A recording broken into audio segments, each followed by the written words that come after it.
Hello everybody, welcome to FOSDEM Lightning Talks in Building H. I want to introduce you Hannes Mühleisen with a talk about DuckDB, an embedded analytic database, and give him a warm welcome.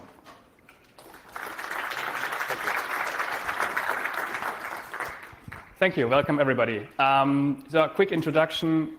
So I work at CWI, which is the Dutch National Research Lab for Computer Science and Mathematics. I also teach computer science students about the wonderful world of databases.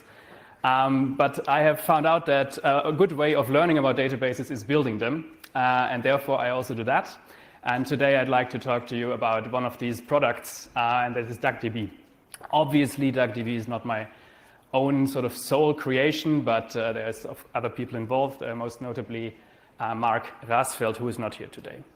So we're going to talk about DuckDB. DuckDB is a database management system, and it's new. It's completely new. And it's focused specifically to be embeddable, which means not embeddable as in hardware, but embeddable as in embeddable into other software.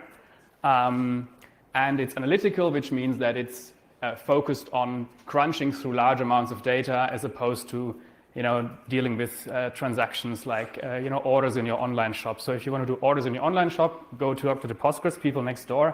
If you want to crunch large amount of data, you can use DuckDB. Now I have to find out whether my clicker works. It does. It is common to start these kind of talks with a description of how terrible the state of this world is. This is no exception. The present is very bad. The data management in data analytics is a huge mess. I don't know if anybody of you has ever tried to use things like Pandas. And that's great. It works with the 5 examples that they have on the website. But one of the problems there that is really overwhelming is the data storage itself. People tend to have these text file zoos where, there's a well-known folder structure somewhere which has a bunch of CSV files in it, and then there's maybe some code on top of that decides which CSV file should be read. Once we have loaded these files, we have these crude query processing engines, for example, the one that is in Pandas or the one that is in the R environment. Once people decide that CSV files are too slow, they start inventing their own crude hand-rolled binary formats that are on disk, maybe, and start processing those. There's been a recent push in the direction. In generally, this is sort of a zoo of one-off solutions, and that makes secondary problems like, for example, changing anything about the data that you have very difficult. So this is bad. We don't want this. And these things are solved problems. We have data management systems. They've been around for 50 years or so.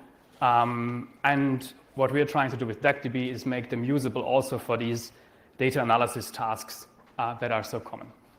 So now this is the contra. Yeah? The future is bright, obviously, with SQLite. With DuckDB. Who has used SQLite? Okay, this is very many people. In fact, everybody has used SQLite because it is in every browser, every phone, and every device that you can imagine. What we're trying to do is build something similar to SQLite, but very different in sort of the intended features in the sense of what kind of data analysis questions you want to ask. So you want to do data analytics in contrast to with SQLite, where you do transactional data management. And how do we do this? We have built a very fast so-called vectorized data processing engine. I will explain to you in a bit what that is. And we have stolen a lot of good ideas from SQLite. For example, DuckDB does not require you to run a separate server. This idea that you have to run a daemon that is your database that you have to kind of set up and configure and restart and whatever. No, it's kind of database as a library. You run the DuckDB system inside your process. This has a nice side effect that data transfer from whatever you are using to talk to DuckDB, and DuckDB becomes very fast. And this is for data analysis, this is really a critical question. We've written a paper, this was quite fun, measuring, for example, the client protocol speed of various popular databases. And the guys next door from Postgres, they came pretty badly. What we also have stolen from SQLite is the idea that you have a single file storage format. So basically, where all your database, no matter how complex it is, no matter how many tables it has, is in a single file. And we've also stolen the idea of that it should be simple to install. More on that in a bit. So this is the bright future. How do we make that work? So DuckDB is a library. So think of just a package, a library that you embed into your application. We have 0 external dependencies. This is really something that took a lot of work, but it is something that we believe is actually quite necessary for a library to be successful, is that you don't have to install 57 other programs before you can use it.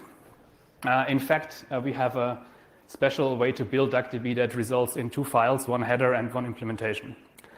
DuckDB has on the base layer is a C++ API.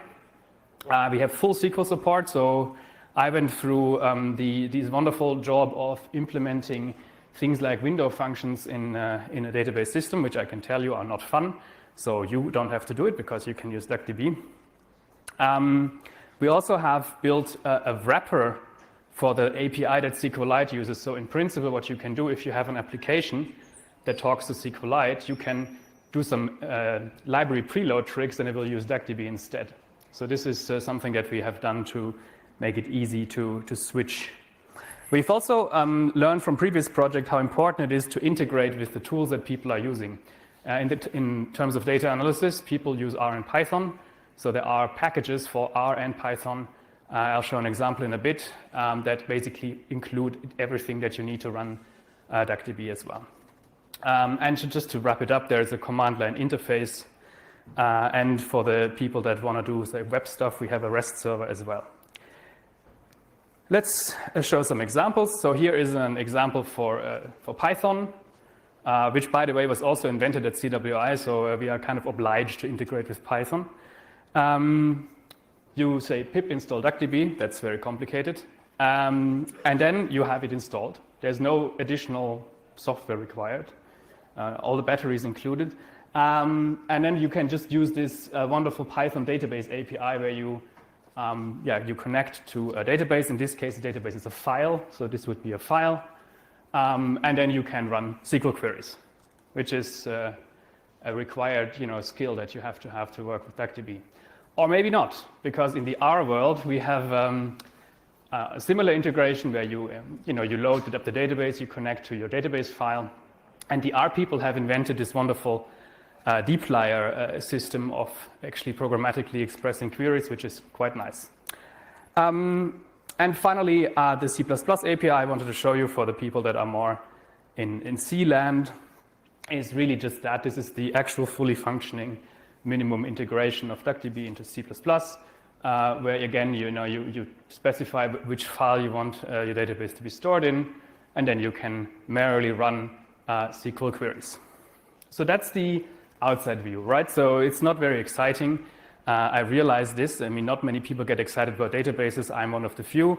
But it is a tool that you can use to store your data, and you can actually, and this is the big difference, you can get it out again quickly, and you can run queries on large amounts of data on your local computer quite quickly.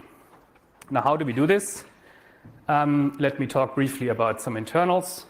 So we have something called vectorized processing. I'm not going to talk a lot about the other things, but this is the core of the engine that makes it fast. And you have to understand vectorized processing. You have to understand that database engines comes in different flavors. There's traditionally tuple at a time. This is what Postgres, MySQL, SQLite, everybody uses. It's basically we look at one row of data at a time in the process of running queries. That's great. However, it's slow. Then we have the pandas, numpy, R way of doing things where we look at one column at a time, which is faster but has issues when the data becomes bigger than memory. And then finally, we have vectorized processing, which is kind of the middle ground where you look at chunks of data at a time.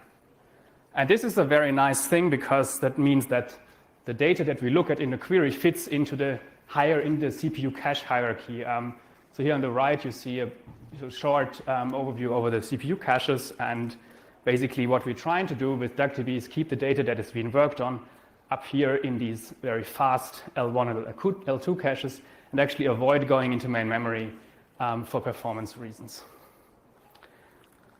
And this is very nice because it allows us to process data that is bigger than main memory. This is one of the limitations of things like pandas, is that once your data becomes bigger than memory, you're screwed. With a vectorized execution engine, you actually have a reasonable chance of still completing your analysis questions. And you don't get wonderful out-of-memory errors. So now I'm gonna actually skip something.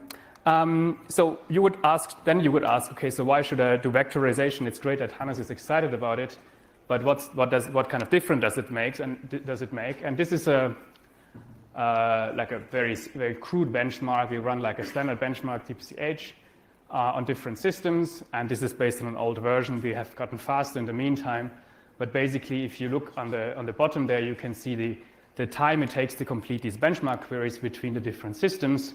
And then there's DuckDB up here, which clearly is much faster. So generally, you would say that this is 40 times faster than a traditional engine that is working in a tuple-at-a-time fashion. But then you'd say, but yeah, Hannes, you're an academic and you have a nice pet project, but I'm interested in something that I can use, maybe even in the serious ideas. And this is why I briefly want to talk about our quality assurance that we are sort of doing with DuckDB. So basically, we have continuous integration running, where we have millions of SQL queries run on every single release. We know the correct result for every one of these queries. So whenever we get something wrong, it's instantly flagged. We have verified benchmark results for large standard benchmarks that we also check for. And basically, we went around and steal everyone's test cases. So with SQL engines, you can do this because they all have the same sort of query language. So the only thing you have to do is you have to write a parser for whatever they result format they have. My favorite part was to write a scraper for the SQL Server website because they have example queries with answers. And from that, we generate a bunch of test cases as well. We also do query fuzzing, where we auto-generate queries to try to break our system, which always works if you run the fuzzer long enough, but you find very important bugs in the meantime.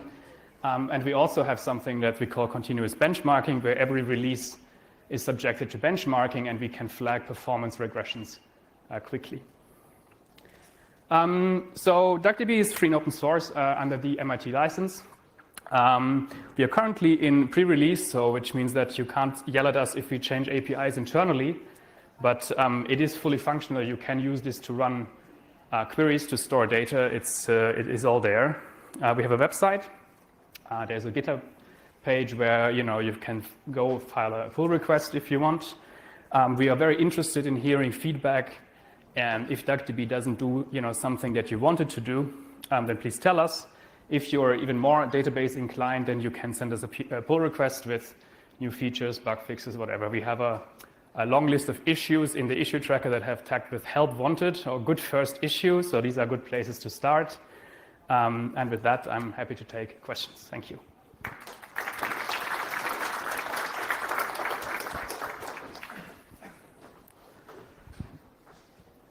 Can I ask 2 questions? You have to ask him. Okay. Do you do something for internal data compression? As you say, it's used for big amount of data. Yeah. Okay. So the question is, do we do something for internal compression? What we are working on is that 2 things. One is the storage on disk is going to be compressed. So whatever we write to disk to the single file format is going to be compressed. But we also, this is really something we're working on right now, is working with compressed intermediates so that vectors, for example, if you have a vector of 1,000 values and they're all the same, then we have compression that will actually not move these 1,000 values around, but the fact that it's the same. And the second question is, do you support any statistical functions like computing percentiles and getting histograms back from the database engine? It's a good question. So our philosophy there is that because the data transfer between DuckDB and the host is so fast, that if you want things that we don't support, it's actually you're not going to die pulling a chunk of data into pandas, for example, and running it there. There is support for user-defined functions if you want to add anything. We have a fairly complete aggregation functions library, so there's multiple options there, but the general idea is that we don't punish you for pulling a large chunk out of the system. We don't hold the data hostage. Hi, I have a question. Thanks for the talk. Do we have a connector for SQL Alchemy? For example, in Pandas, you have a connector for SQLite, so you can write a SQL query and then... Yeah, that has been, I'm not sure what the status on that is, but people have worked on this. I think eventually, if it's not working already, it should be working pretty straightforward because we support the exact same query language as Postgres. So I suspect it should already work, and it's just a question of plumbing the connection. Okay, thank you very much. I'm outside after. If you want to talk to me, I'm outside. Yeah? Okay, perfect. Thank you for your talk.